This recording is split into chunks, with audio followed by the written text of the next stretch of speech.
দেউৰী বিহু আজি আৰম্ভ হৈছে। বুধবাৰ দিনটোত বহাগৰ দেউৰী বিহু আৰম্ভ হয় আৰু এইদিনাই আমাৰ বৈশিষ্ট্যপূৰ্ণ অতি ঐতিহ্যমণ্ডিত ইয়াত দেউৰী আমাৰ ইয়াতে এখন থান আছে। আমাৰ এখন তামেশ্বৰী মন্দিৰ, এখন বহুত পুৰণি।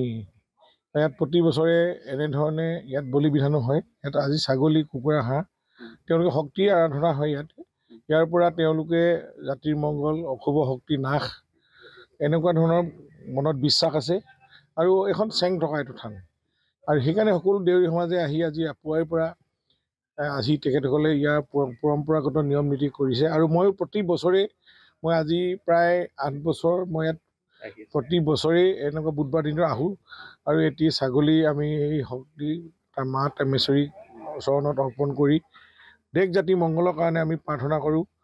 আজিও আমি আজি জানে আমাৰ নিৰ্বাচনো আহি আছে, যাতে আমাৰ সকলোকে শক্তি দিয়ে, আমাৰ প্ৰাৰ্থীজনো যাতে জয়ী হয় বিপুল ভোটত, তেওঁকো শক্তি দিবৰ কাৰণে আশীৰ্বাদ বিচাৰি আমি ইয়াতে উপস্থিত হ'লোহি। সকলো দেউৰী সমাজ ইয়াতে আহি উপস্থিত হৈ আশীৰ্বাদ দিছে। আমি অত্যন্ত আনন্দিত হৈছোঁ, গৰ্বিত হৈছোঁ। আৰু আমাৰ এই সমাজখন এখন শক্তিশালী সমাজ। ভূমিপুত্ৰ দেউৰীসকল আপোনালোকে জানে, তেওঁলোকে অসমীয়া সংস্কৃতি, ভাষা, কলা কৃষ্টিৰ উপৰিও তেখেতসকলৰ নিজৰো কোনমানো ক'তো আঘাত সানিবলৈ নিদিয়াকৈ নিজৰ পৰম্পৰা আজি বজাই ৰাখিছে। এইটো এটা অতি গুৰুত্বপূৰ্ণ আৰু বৈশিষ্ট্যপূৰ্ণ হৈছে। গতিকে বিহুৰ শুভেচ্ছা, বিহুৰ আৰম্ভ হ'ব আজিৰ পৰা তেওঁলোকৰ নীতি নিয়মেৰে। গতিকে এইটো এটা আমাৰ এই দেউৰী সমাজখন আজি এক শৃংখলাবদ্ধ আৰু শক্তিশালী ৰূপত অৱতীৰ্ণ হৈছে। সকলো ৰাইজ একত্ৰিত হৈছে। আমাৰ মৰাণৰ মুখ্য কাৰ্যালয়ৰ পৰা আমি প্ৰায় 10 কিলোমিটাৰ এটা ৰেলী কৰি তেওঁলোকে আমি সকলোৱে একত্ৰিত হৈ অহা কালিৰ দিনটোৰ আমি ৰেষ্ট আৰু পৰহিলৈ যাতে সকলোৱে ভোটদান কৰিবলৈ সময়মতে ওলাই আহে আৰু তেওঁলোকে গণতান্ত্ৰিক অধিকাৰ সাব্যস্ত কৰে, তাৰ প্ৰতি মই সকলোকে আহ্বান জনাইছোঁ।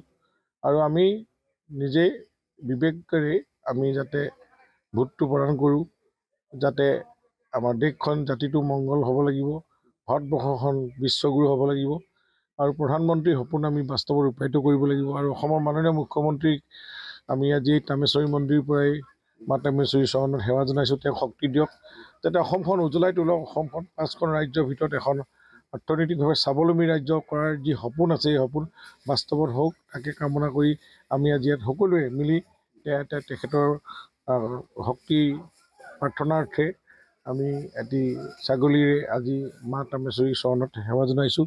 আমাৰ প্ৰাৰ্থী তপন কুমাৰ গগৈ জয়ী হওক, তেওঁৰ শক্তি দিয়ক ৰাইজক কাম কৰিবলৈ, তাৰ প্ৰাৰ্থনা কৰি আমি এই তামেশ্বৰী মন্দিৰত, এই বৈশিষ্ট্যপূৰ্ণ মন্দিৰটোত আমি আজি উপস্থিত হ'লোহি।